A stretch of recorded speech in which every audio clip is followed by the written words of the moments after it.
working? Yes. Okay, I'm just going to say a couple of words about this presentation pack that was distributed previously via email. Edward, then we will turn to you to answer a few of the questions that you asked us as well, which we got by email. I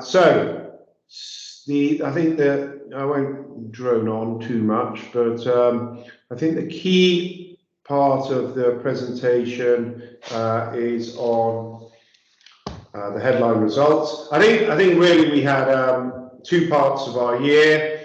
The first part of the year was pretty awful for everyone, and particularly hard for all technology funds due to the duration shift in the yield curves. High duration assets, being technology shares or long bonds, etc., were hit particularly hard. But we also got a very strong negative attribution from our Chinese positions. But after that, or in addition to that, we got a slightly better relative contribution from our non-Chinese positions when benchmarked against the North American Expanded Technology Software Index, which had a considerably or materially worse performance. So I think just looking at that, if you look at our performance, which I hope to have up, but seems to have disappeared now, which was our performance after. No, where is it? It should be here. Sorry. Yes, I have got it. Sorry, which is, I believe, here.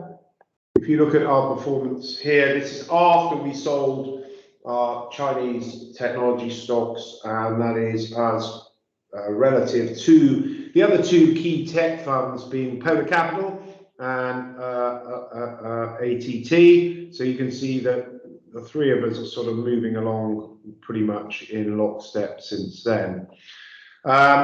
So the other key things that we have done, and this is in answer to some of the questions we have received, we've moved away from soft tech holdings to what we call hard tech holdings, hoping, or basically hedging against the possibility of a higher for longer situation, which has been well signaled and flagged by Chairman Powell, and also in case we go into a deeper or longer trough recession than perhaps is anticipated. Our Q2 reporting season was good. Our Q3 reporting season, we have released a newsletter on that. Overall, it was pretty good, but the real message was Amazon and Alphabet let us down. They let us down mainly due to poor cost management rather than anything else. But actually, interestingly, we did not attend, but we have been watching the write-ups and the presentations from the TMT conference in Barcelona that Morgan Stanley had last week, and I think their summary sums up that the software and cloud suppliers are still fairly positive on, or optimistic, I think is a better word, on prospects for them to do with digitalization and moving their customers into a more automated and more productive competitive position. So the message coming out of even last week is that these operators still remain optimistic that they are part of this digitalization movement, which, regardless of how deep the recession becomes, will not insulate them, but will provide some tailwinds relative to other companies. And I think that's really part of what I put here on the second slide here. Just moving through the presentation in brief, the next slide shows, I think, a key point that everyone keeps going on about technology being, either having been in a bubble or remaining in a bubble, but actually is only the fourth most expensive sector in the S&P now. And just moving on, I just did want to touch as well on a slide later on about our data framework. Some people have been asking us, you know, why are you still wedded to tech with the fact that the subsector is going down? I think we've been very clear here that we use a data framework to form the universe from which we choose our portfolio. And to be very clear, if a stock is not within that chosen universe formed by the data framework, then it will not make its way into our portfolio. So it is a very disciplined and strict approach in that basis. The metrics, as you can see here, are based on quality, valuation, growth, liquidity, and on investment momentum. But momentum is not necessarily a sell signal should the other four maintain their positions. So this is how we could construct the portfolio. So it's all very well saying an oil company with very low return on invested capital over a decent average sort of 3-year or 5-year period and very low R&D, is the shares are going up, why don't you buy them? But we would say that that's not particularly the point. So just flipping on, just to check whether there is anything I particularly wanted to, yes, I just wanted to talk lastly about where we see the most interesting investment thematics of the era being. We've been very vocal in the fact that we think that cloud computing and artificial intelligence are the two most exciting areas, although we do believe on a more sort of mundane level, we are in an era where we will see massive growth of sensors and chips. While we do recognise that the semiconductor cycle is in a bit of a dip at the moment, we don't expect that to last for any substantial duration of time. And obviously we believe in the automation and digitalization to improve productivity. So I think those are the key points coming out of the presentation. I think the risks, obviously we speak quite regularly on the risk of the growing Cold War between the USA and China, particularly on technology, and obviously whether that leads to an invasion or pseudo invasion of Taiwan, where however that may occur, is a very key risk for the technology market and our portfolio going forward. So I think that's it on the presentation. I am just going to go through a few of your questions, Edward. I do believe I've answered question 1 already, which I felt was a bit technical and was probably best done via an email. So on your question 3, how do we see the prospects for various subsectors? I think obviously you've asked about AI. We have sort of answered that question hopefully with this slide where we see the key thematics that excite us. I think AI is a very interesting point because what I often read from people, and actually it was a brilliant article in the FT this weekend, is you get these sort of gurus of the stock market who tend to cough out something like, we do not see the FANG stocks recovering back to where they were. We see the FANG stocks as an era that has passed. And then they go on later in their conversation to say, we think the most interesting areas of the future are X, Y, Z, of which X, Y, or Z will be artificial intelligence.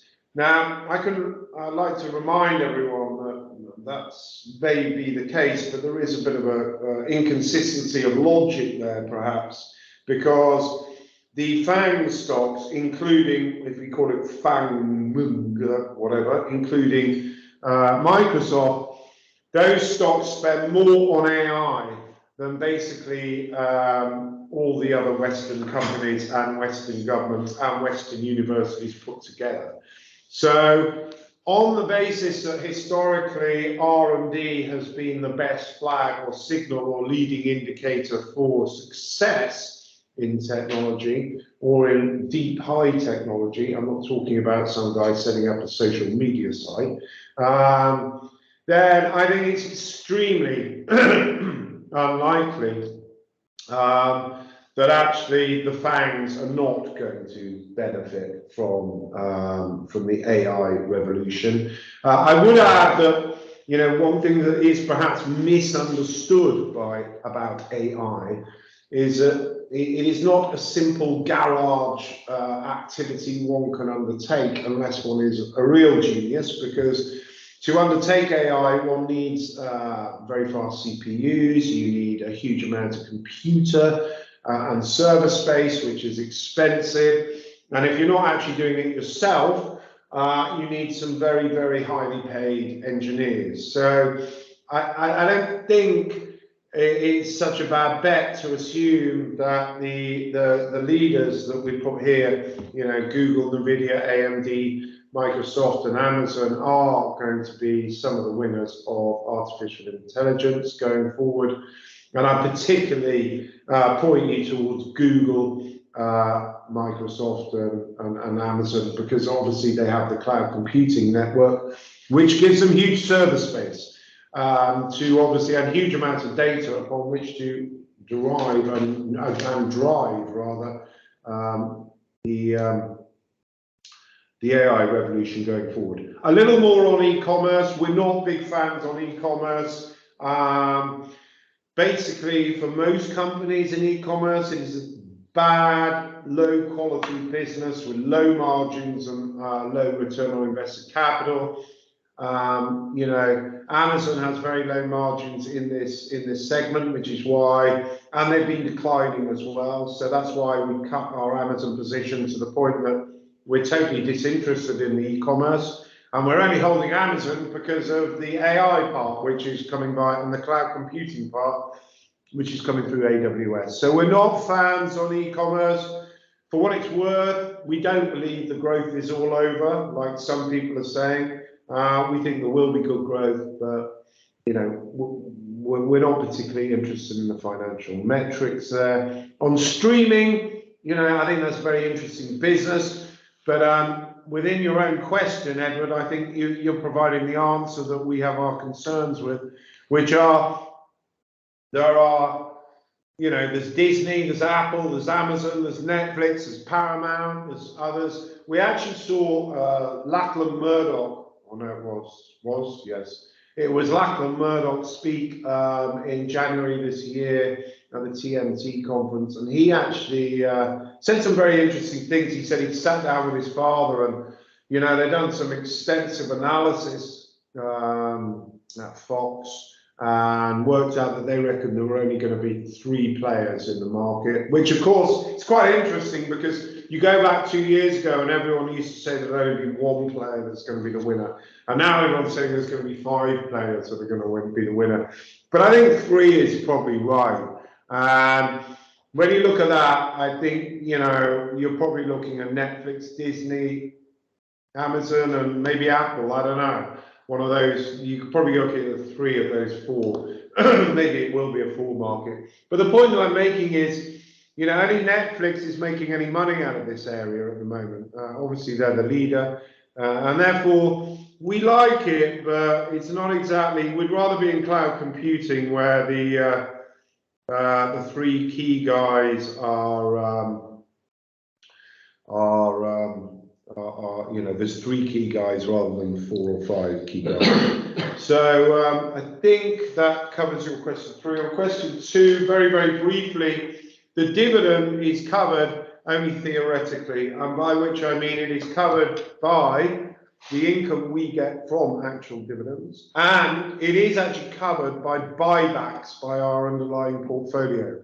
So if you add the actual underlying weighted average yield of the constituents of our portfolio, so the weighted average underlying buyback yield from our underlying portfolio, it does roughly come to our payout ratio as well. So that's roughly how we do it, although, you know, I do think, you know, with the NAV coming down, but we don't really, to answer a sub question to that, should things get worse, we're very reticent to sort of cut the current level of dividend, which is 14p a year, 2 sets of 7p. I'm not saying never, but we'd be very reticent to do that kind of whatever happens. So we'll try and keep it there, even if things maybe go worse into the future. So Edward, I'm just going to unmute you, just in case you want to ask any follow-on questions to what I've just said, or alternatively don't think I've answered your question properly. Edward?